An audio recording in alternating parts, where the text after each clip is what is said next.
BP had been teaching Hunter how to shoot regularly.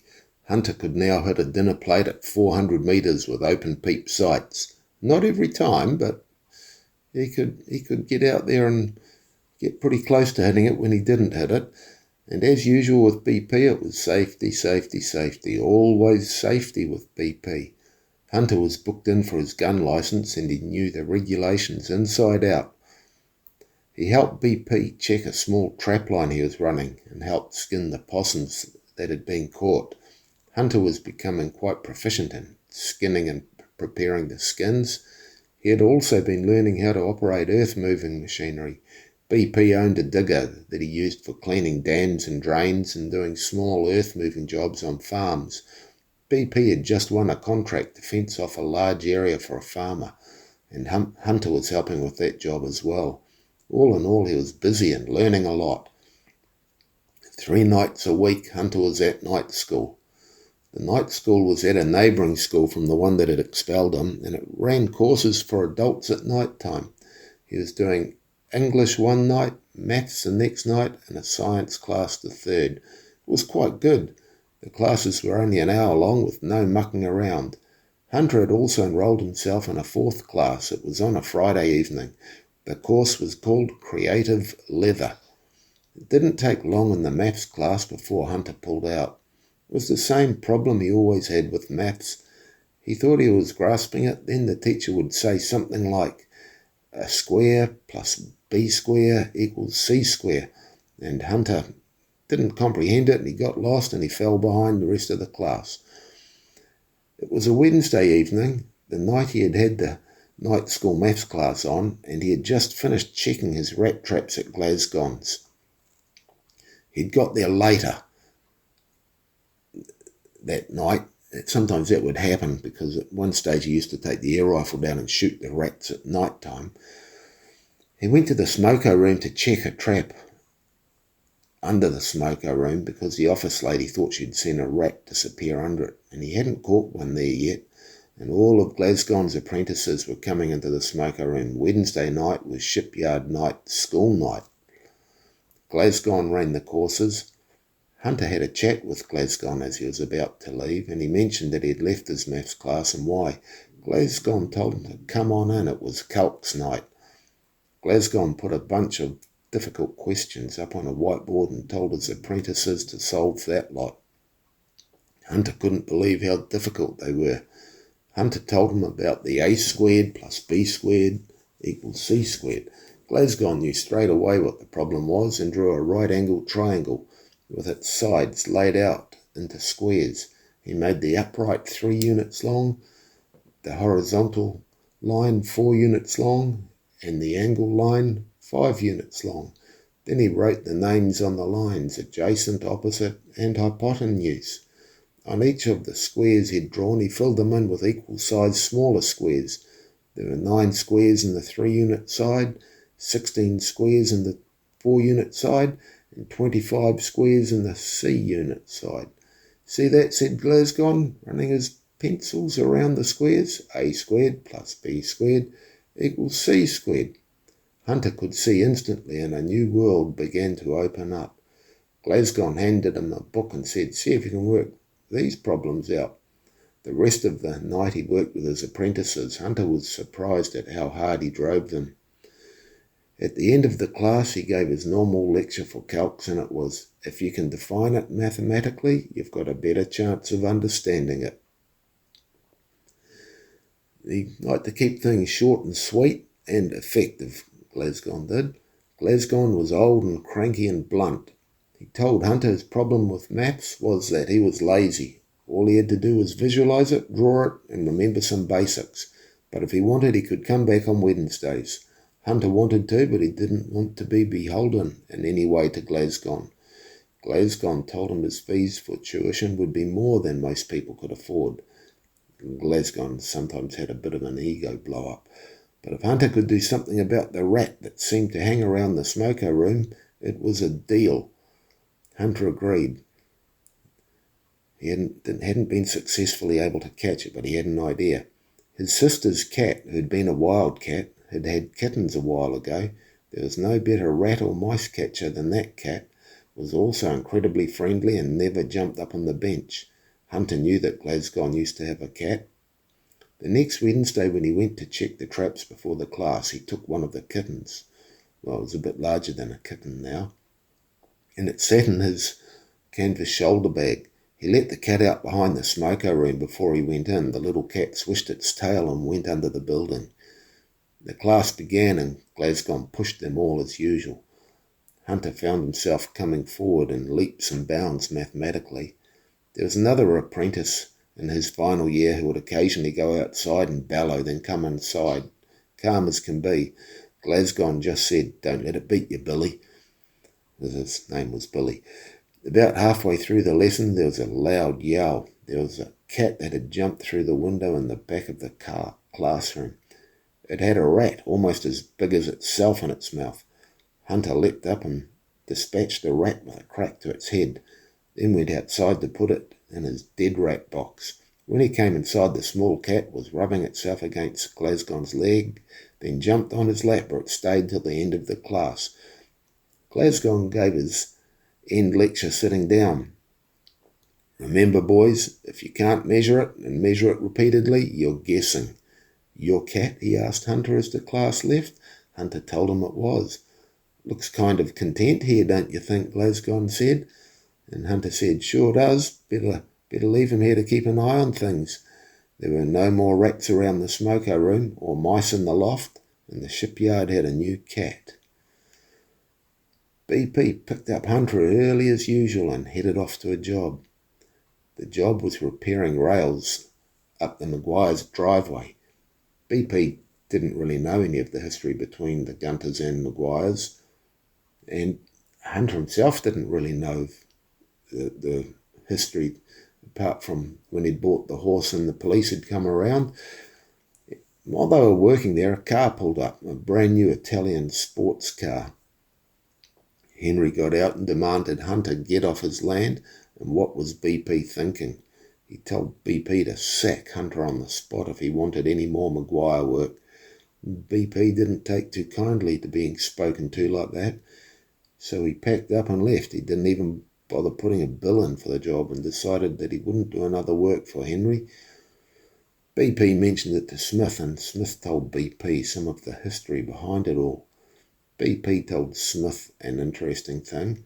Cassins had gone out of business. The bank had recalled his loans. The cold shower out at the loft didn't seem to bother Hunter too much, but Jack wasn't too impressed by it. So Jack had rigged up some copper tube and an old wood burner and plumbed it into the shower. It worked the treat. Light the fire and you had hot water.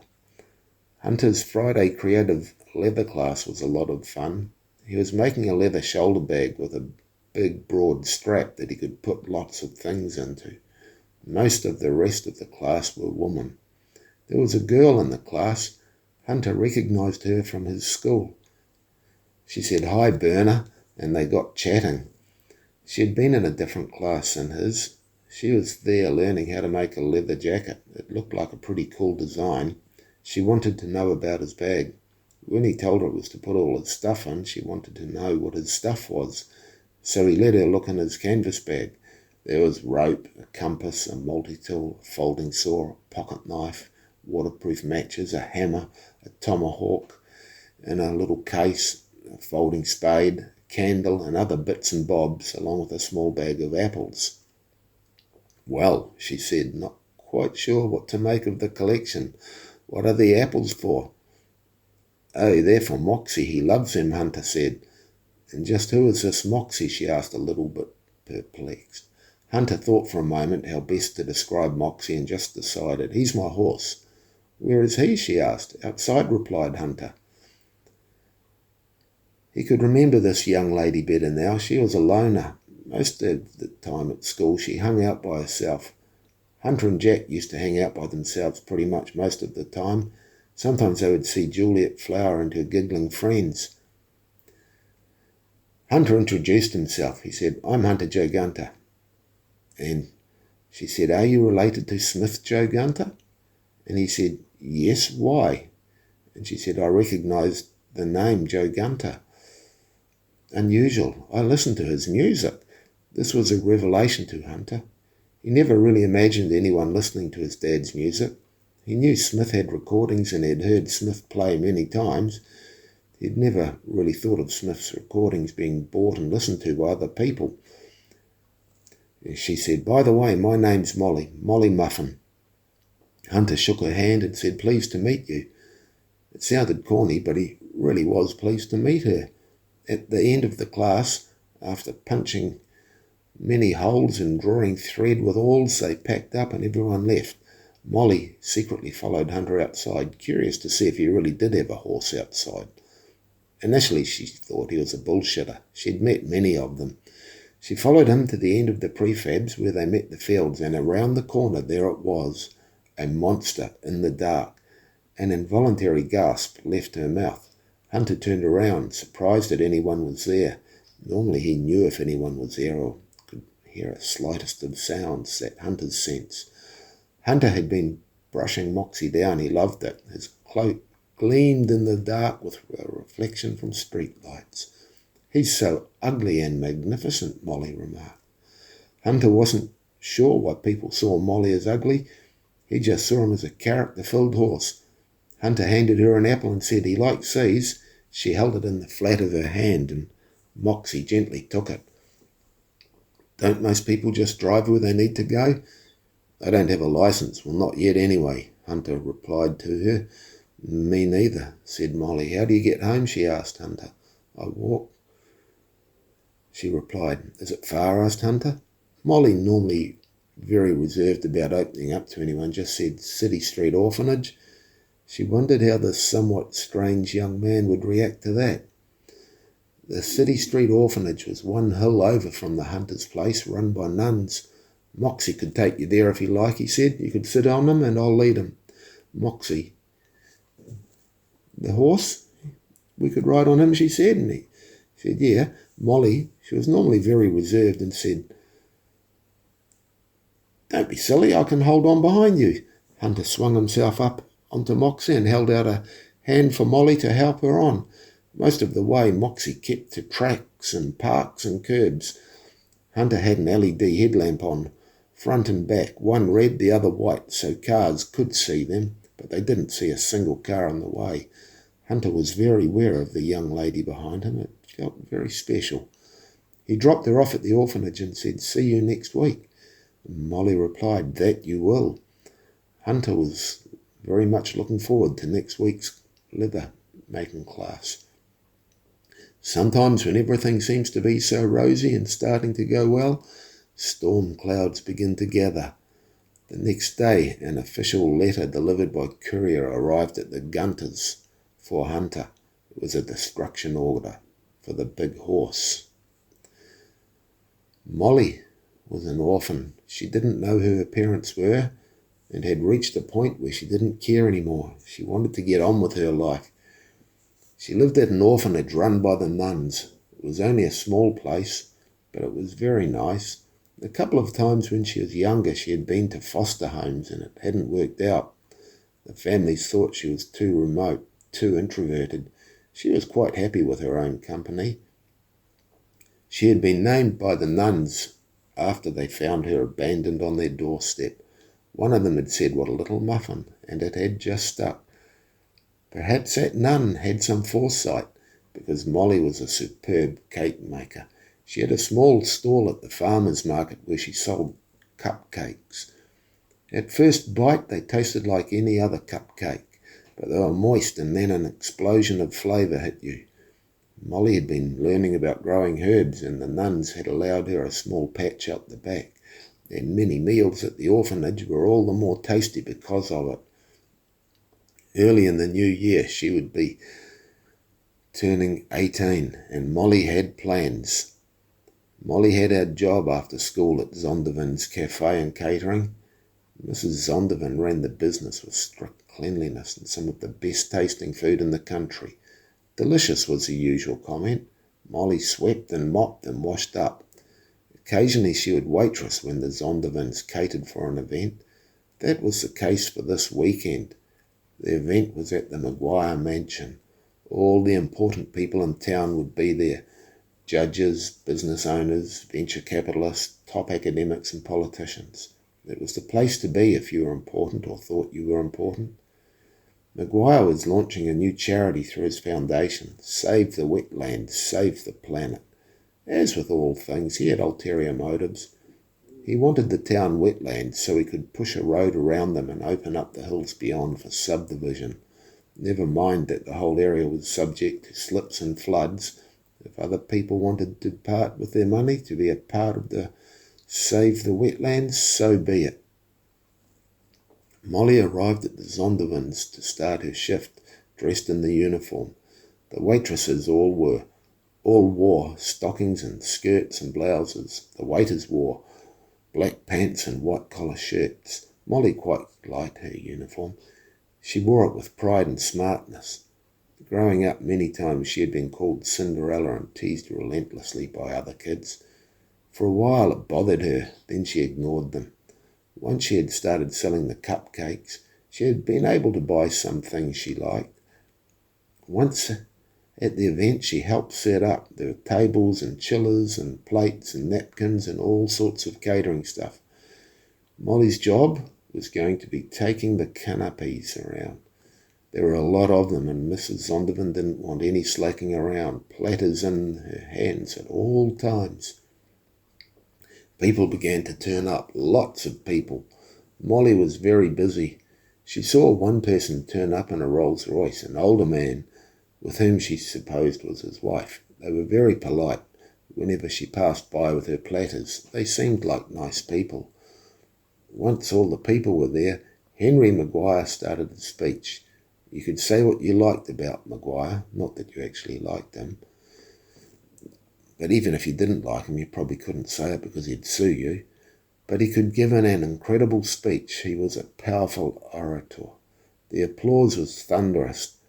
Afterwards, the wine waiters were busier than before, tray upon tray of fine champagne.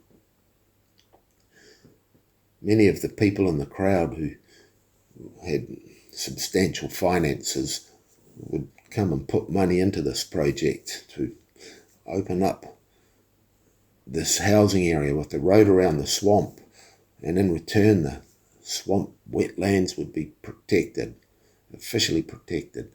She recognised Stan in the crowd, who made some inappropriate comments to her while taking a handful of delicacies and trying to tip her platter. She was ready for him to try just such a thing and spun away. He had been one of the worst Cinderella callers. And as he'd gotten older, and at times it seemed he dated half the girls at school, he repeatedly made invites to her with innuendo, and it really bugged him that she always refused. Maguire mixed and mingled, then drifted away with the police captain. In a quiet corner he asked the captain how he was getting on with charging Hunter with malicious vandalism or anything else that he could find to charge him with.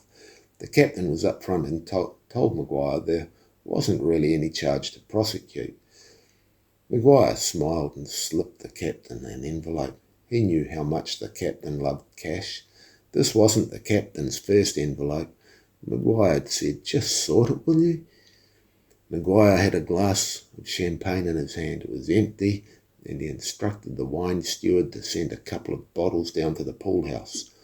It was a pavilion somewhat beyond the main mansion, not being used for the event. It was shielded by hedges.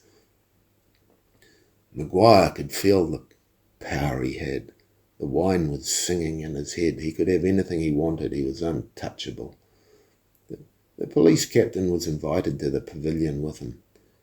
Henry had other business he wanted to discuss with the captain. He saw one of the waitresses. He recognised her. She was the orphan. He'd seen her when he was talking to the Zondervins about the catering and asked them who she was. The one the nuns found, he asked, and they confirmed. It had been a big story at the time. There was no doubt that she was all woman. She was slim and elegant, and Maguire thought quite sexy. He caught Mrs. Zondervan's eye, and she came over, whereupon he requested that she send down some platters of the smoked salmon treats. He pointed to Molly, who didn't see this, and asked her to send her down with them. Someone who did see Maguire pointing was Professor Glocky. If ever there was an absent-minded professor, it was Glocky. He thought Maguire was slimy. His wife loved these sorts of events, though, so he attended with her. His wife was off mixing with whomever needed to be mixed with, while Glocky wandered the crowd, thinking it must be time to go soon. If anyone had been extremely observant, they would have spotted a lone male in the crowd, never far from Glocky or his wife, though it was hard for him to monitor them both when they split up. Mrs. Zondervan called Molly over and asked her to take 2 platters of the best salmon treats down to the pool complex. She pointed to where that was.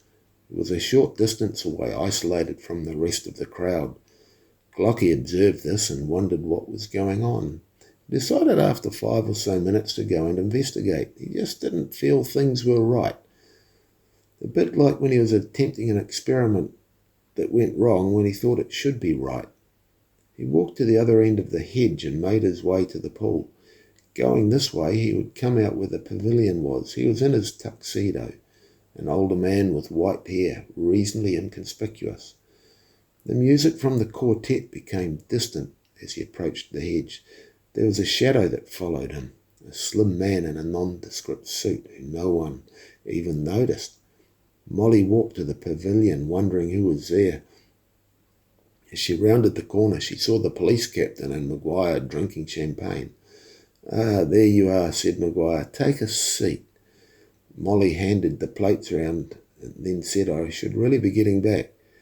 Maguire said to her, "It's my party, you can stay here, just serving the 2 of us," and made a lurid wink to the police captain, who had dragged the chair between the 2 of them and indicated to Molly to sit. Maguire poured a glass of champagne and offered it to Molly.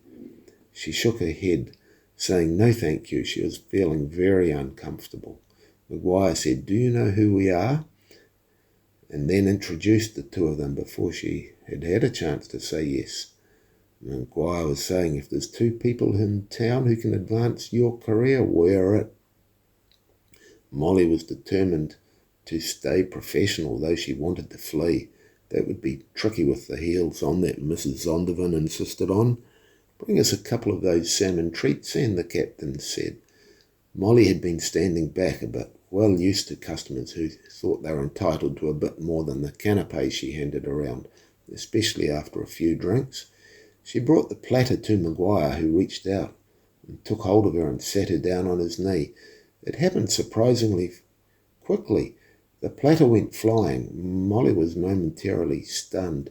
She was vaguely aware of Maguire saying, "There, that's not so bad, is it?" and the police captain leering. Her heart beat quickly with fear, swiftly replaced with an intense anger.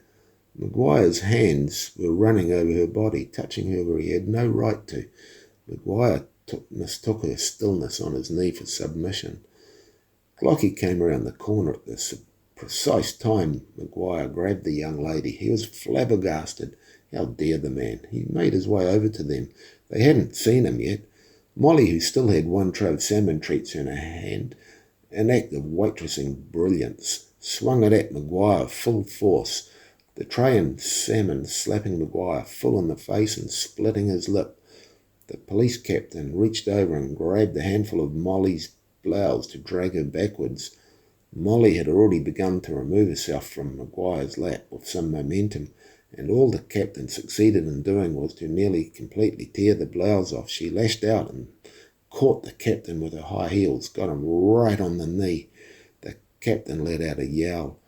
Henry Maguire, enraged, let out a bunch of expletives, leaped up and seized Molly again, seeking to drag her to the pavilion. Suddenly, both men became aware of Glocky's presence. The captain yelled at Glocky, "Get out of here, old man, or I'll have you elaborated." Glocky smiled and said, "Really?"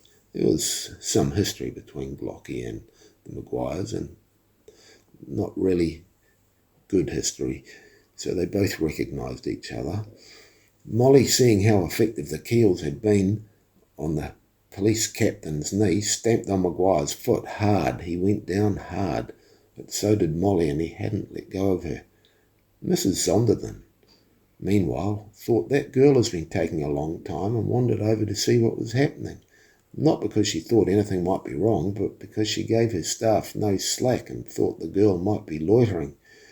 And she was sure she'd heard a loud yell from that direction. She hoped the girl wasn't causing trouble. There were plenty of other people still to serve. Mrs. Zondervan came upon the scene, wondering what on earth was happening. One of her girls, half naked and the most influential man in town, slapping her hard in the face. She saw Molly spit at him and thought that was disgusting. The police captain pulled back his coat to remove his pistol. There was a voice behind him that said, "No, you don't," and suddenly the pistol was gone. Mrs. Zondervan bustled up to the scene and said, "What's happened? Is everyone okay?" McGuire, as quick as can be, said, "Quite obviously not. Your staff member is completely out of line." He yelled at Mrs. Zondervan. Why would she attack us when we asked for prawns, not salmon? We could hardly restrain her. Get rid of her. Then he said to the police chief, "Arrest her. Get one of your people here now and take her away." The police chief, who was in agony, not that McGuire was much better, couldn't see who had taken his gun. Then he spotted it on a seat beside the pavilion. Mrs. Zondervan, thinking everything seemed surreal and not really sure if McGuire was telling the truth or not, a little niggling at the back of her reasoning cortex, decided which side her bread was buttered on and sacked Molly on the spot. She also yelled that the clothing damage would come out of her final pay. McGuire smiled, and Molly thought her whole world was crumbling. Everyone had forgotten that Glocky was standing there. "Just hold those thoughts there," he said to the police captain who was heading to his gun. Then, addressing Henry, he said in a voice that the captain could also hear since he was now picking up his gun, "That's not quite how I recall what happened."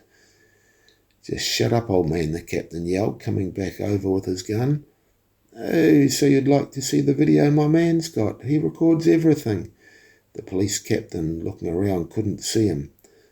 McGuire wasn't sure what they were talking about. Glocky said, "We'll be leaving now," and he took his jacket off and put it over Molly's shoulders. Glocky could feel the girl shaking. They walked around the hedge and made their way back to Glocky's car. She saw a man on the other side of the hedge who seemed to shepherd them, but was completely nondescript. On the way they passed his wife, and Glocky called out, "We're leaving, dear," to which she replied, "Oh, don't be silly." "Yes, dear, we're going now. You should really come," was his reply. She realised Glocky was serious and excused herself, then followed behind, catching up. Mrs. Zondervan went to make a fuss of the men, but McGuire told her to leave, but maybe the police would need a statement later.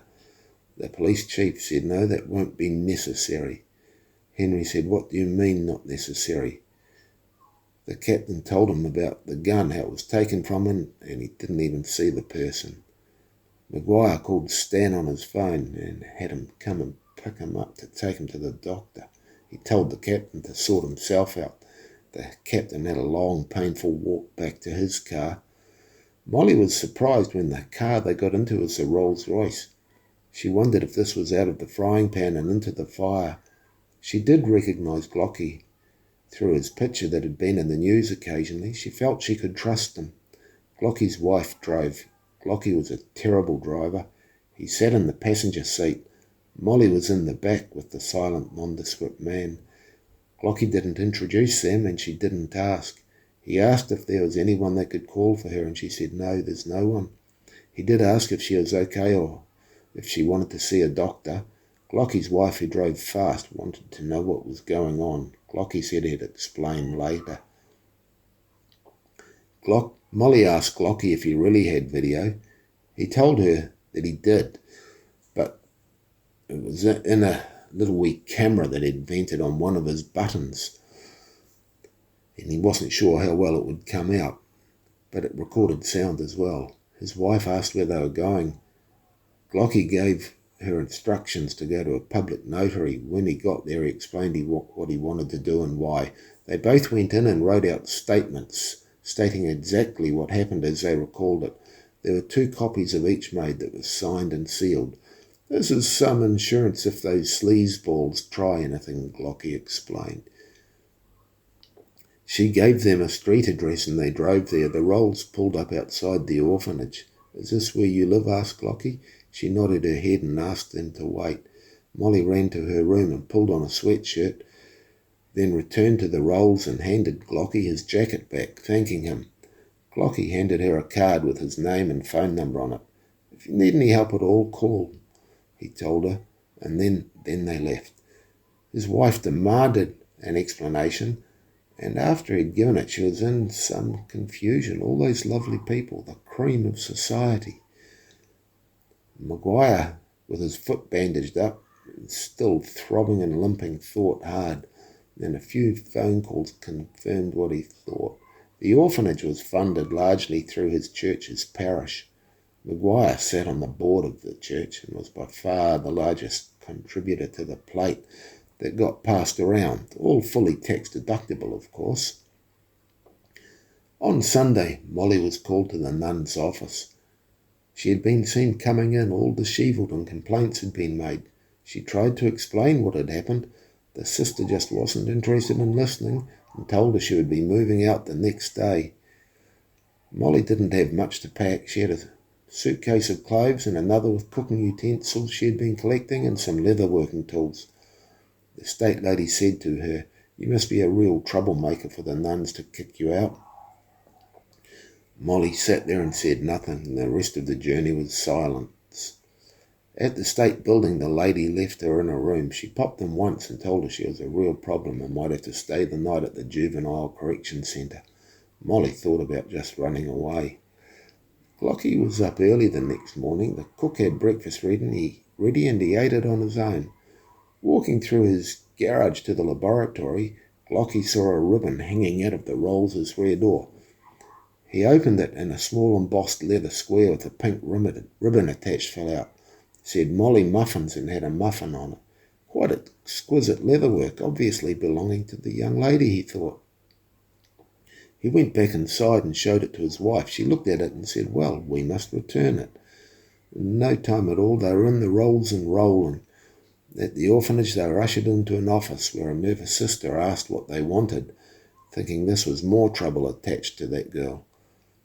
When she realised that was not the case, she gave the state lady's phone number to them.